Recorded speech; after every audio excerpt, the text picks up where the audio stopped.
The remarkable incident of Dr. Lanyon.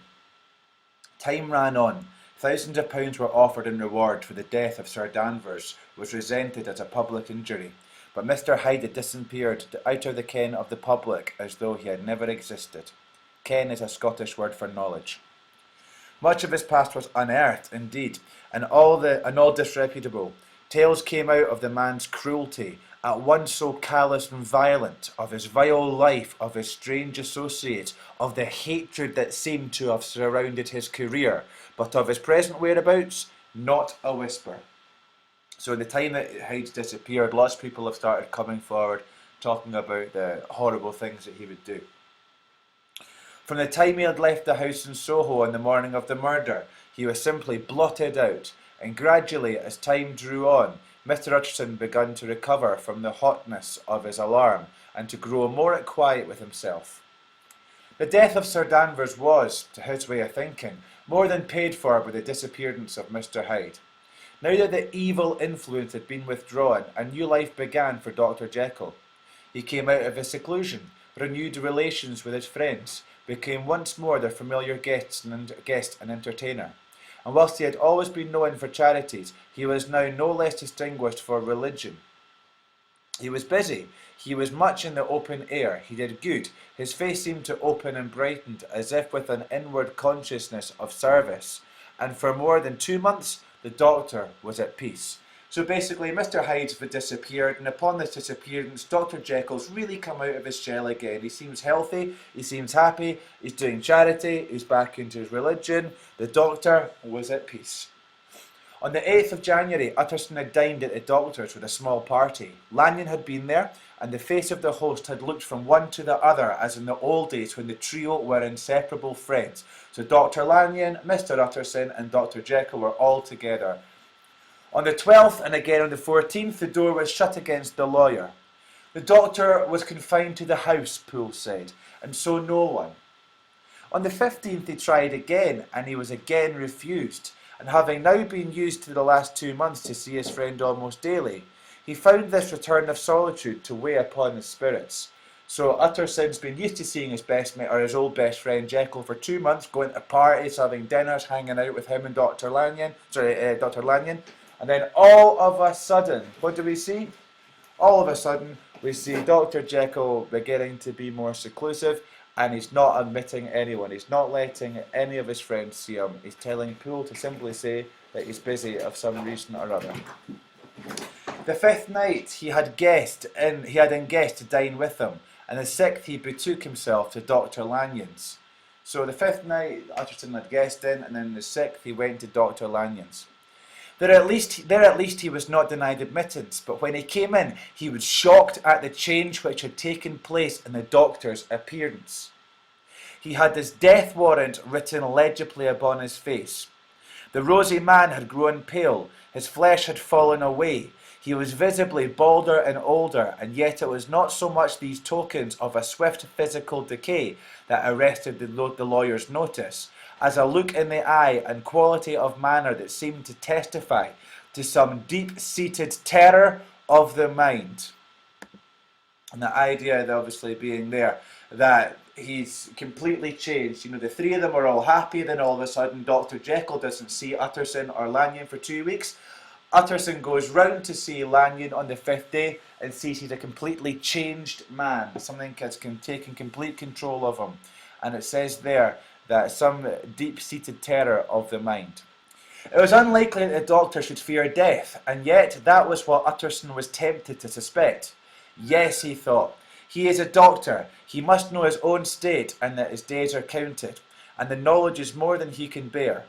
And yet, when Utterson remarked on his ill looks, it was with an air of great firmness that Lanyon declared himself a doomed man.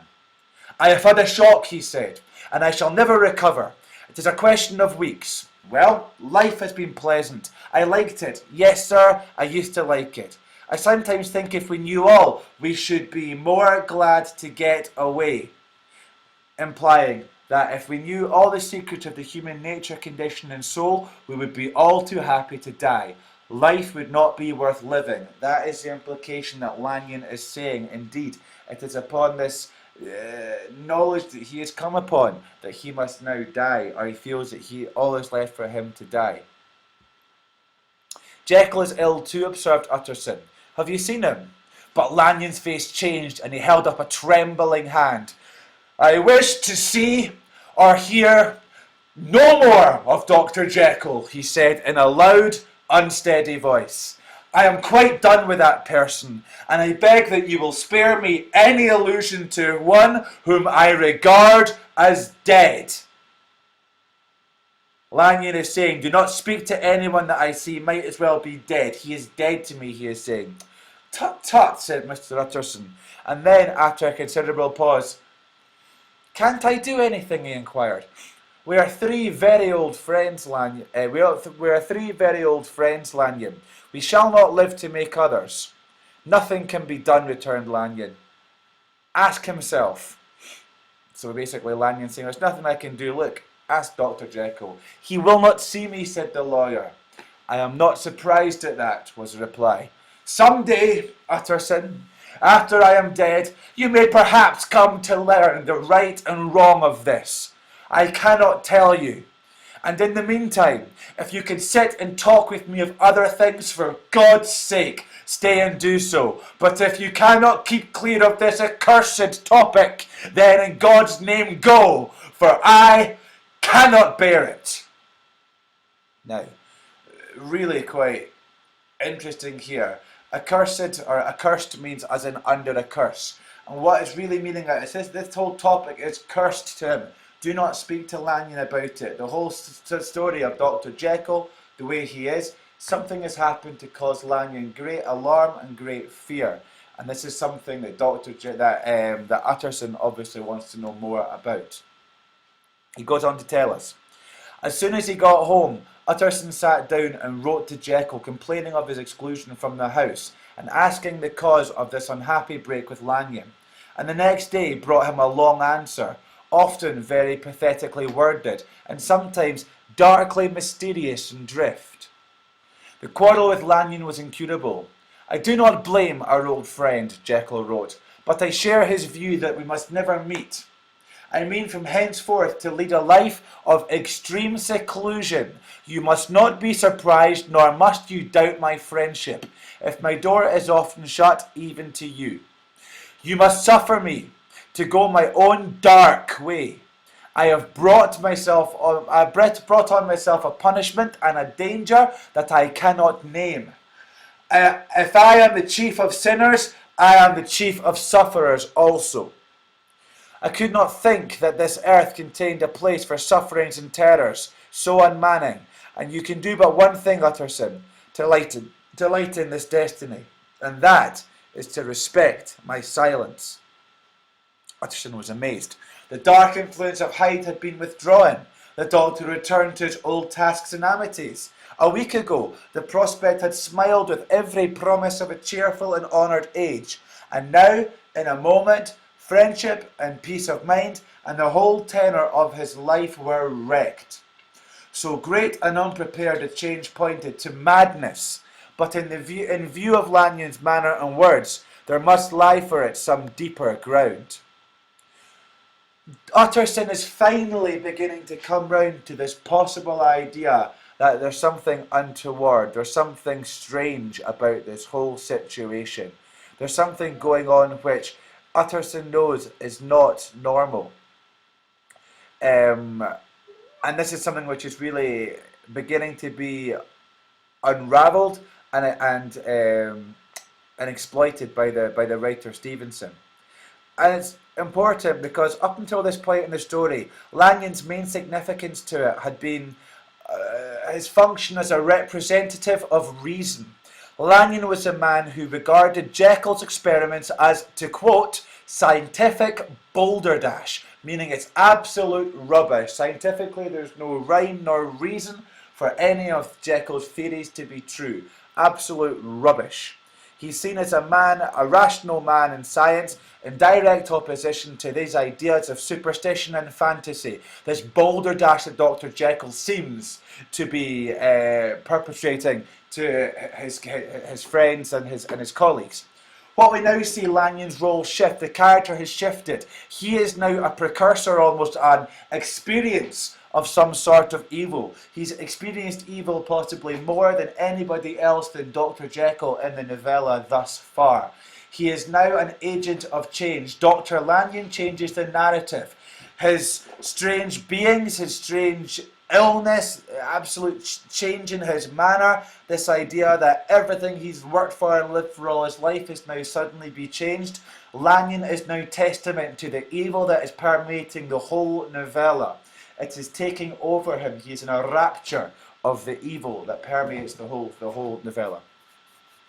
A week afterwards, Dr. Lanyon took to his bed, and in something less than a fortnight, he was dead, just like he prophesied. The night after the funeral, at which he had been sadly affected, Utterson locked the door of his business room, and sitting there by the light of a melancholy candle, drew out and set before him an envelope addressed by the hand and sealed with the seal of his dead friend. Private, for the hands of G.J. Utterson alone, and in case of his preces, to be destroyed unread, which means basically this letter is only for Utterson. If he dies, destroy it. Do not read it. As we're told, so it was emphatically superscribed, and the lawyer dreaded to behold the contents. I have buried one friend today, he thought. What if this should cost me another? And then he condemned the fear as a disloyalty and broke the seal. Within there was another enclosure, another envelope, likewise sealed, and marked upon the cover as not to be opened till the death or disappearance of Dr. Henry Jekyll. Now, this is strange. Beforehand, only Utterson's known about this will, the idea that, if anything happens to Jekyll, if he were to die, or within his disappearance, after 3 months to transfer everything to Mr. Hyde. Now we have more confirmation. What we now have is a letter written in the hand of his good friend, Dr. Lanyon, within which another letter, there's a letter and another letter, within which explicitly says that it should not be open till the death or disappearance of Dr. Henry Jekyll. Utterson is now intrigued.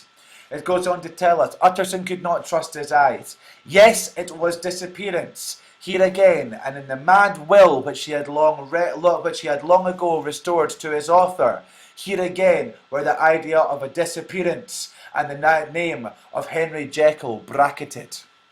But in the will, the idea had sprung from the sinister suggestion of the man Hyde. It was set there with a purpose all too plain and horrible. Written by the hand of Lanyon. What should it mean? So beforehand, when he'd seen this, he thought, right, Hyde's put Jekyll up to it, or there's been some sort of bad nature here. This is for Hyde to get all of Jekyll's belongings and things, all of his money. Now, however, because it's written by Dr. Lanyon, Utterson's now thinking, well, what is it? Lanyon doesn't want to take all of Jekyll's money, so there must be some sort of reason or something to this.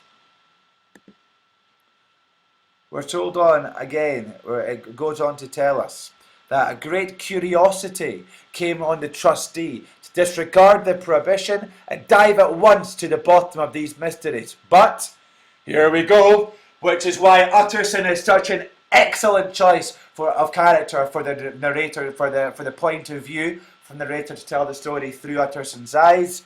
It was because of his professional honour and faith to his dead friend were stringent obligations, and the packet slept in the innermost corner of his private safe. Yes, Utterson was tempted. Just like all of us, we all have good and bad. As Stevenson's really trying to explore, we all have the little angel and the little devil on the shoulder. We are all made of good and bad, and whether it's equal proportions or not is up for you as a reader to describe or to decide. But what we see here is Utterson, yes, he's tempted to open both letters, but because of his professional honour, the fact that he is a lawyer, a reputable man, and a good friend, he decides not to open it up. Had he opened up that other envelope, who knows how the story would change. The narrator goes on to tell us, "It is one thing to mortify curiosity, another to conquer it, and it may be doubled if, from that day forth, Utterson desired the society of his surviving friend with the same eagerness. He thought of him, Dr. Lanyon, kindly, but his thoughts were disquieted and fearful. He went to call indeed, but he was perhaps relieved to be denied admittance. Perhaps, in his heart, he preferred to speak to Poole upon the doorstep and surrounded by the air and sounds of the open city, rather than to be admitted into that house of voluntary bondage, and to sit and speak with its inscrutable recluse." What he's trying to say is it's now the very environment. Beforehand it was Mr. Hyde's quarters which had this horrible feeling of evil. Now even Jekyll's house seems to have horrible feelings, horrible sensations of evil or something that Utterson is unsure about. He's almost quite happy. The visits are less frequent to see Dr. Jekyll, and he's even telling us here that he's almost happy. He's happy that Poole, the servant, would speak to him instead, that he didn't have to speak to Dr. Jekyll, that he was able to stand outside of Jekyll's house in the open air of the city, of the real world around him. Poole had indeed no very pleasant news to communicate. The doctor, it appeared, now more than ever confined himself to the cabinet over the laboratory, where he would sometimes even sleep. He was out of spirits. He had grown very silent. He did not read. It seemed as if he had something on his mind. And there, the doctor, now more to the cabinet over the laboratory, where he'd sometimes even sleep, where a lot of his experiments would take place, obviously, and where we know that the Jekyll and Hyde side really comes into play. Utterson became so used to the unvarying character of these reports that he fell off little by little in the frequency of his visits. So as time went on, and the more and more that he got told, no, can't see you today, no admittance, he ended up pretty much giving up and rarely going to go and see Jekyll, leaving him to his own devices. Now, what's important here is we see the character of Dr. Lanyon being used really quite creatively. As readers, we now have real intrigue. If we don't know what happened, we're now thinking, well, what is it? What is it that Dr. Jekyll is so closely involved in, and therefore also Mr. Hyde, which has called Lanyon to, through all his life of scientific endeavour, he's always played it straight by the book. He's always researched, he's always followed the laws of science. Unlike Jekyll and his unscientific balderdash. It seems to be that Lanyon and Jekyll have met at some point, and Dr. Jekyll has told something or shown Lanyon of something so shocking that has shaken him to his very core, and within 2 weeks the kind of evil that Dr. Lanyon has encountered has killed him. Another victim of evil, just like the girl who was trampled, and the numerous other victims that we see, another example of evil killing somebody. It's really important also to take note of the idea that Stevenson is really creating the intrigue. He's giving us hints all throughout as to what might happen. He's giving us hints all throughout as to what might be happening, but again, we have no real idea of it. We really we're led along. The intrigue is also created for us, for the readers. It's also quite significant that both Jekyll and Lanyon have led written accounts of what they've seen and done, but they insist that these records not be opened until after their deaths. In other words, the truth can be exposed only after the death of the person whose reputation it might ruin. Stevenson might suggest that such refusal to discuss the grittier side of life mirror a similar tendency in Victorian society at large. And that is really an important thing for you to be taking onto account. Again, it's reputation. Essentially, Utterson is maintaining the reputation of his clients by not opening these letters until after their deaths. Yes, those individuals are prepared to admit, to have confession, but it must be written and can only be found out after their deaths. The reputation as human beings on this mortal earth is so important, it cannot risk being damaged. Okay, please make sure you're making thorough notes on these screencasts, okay?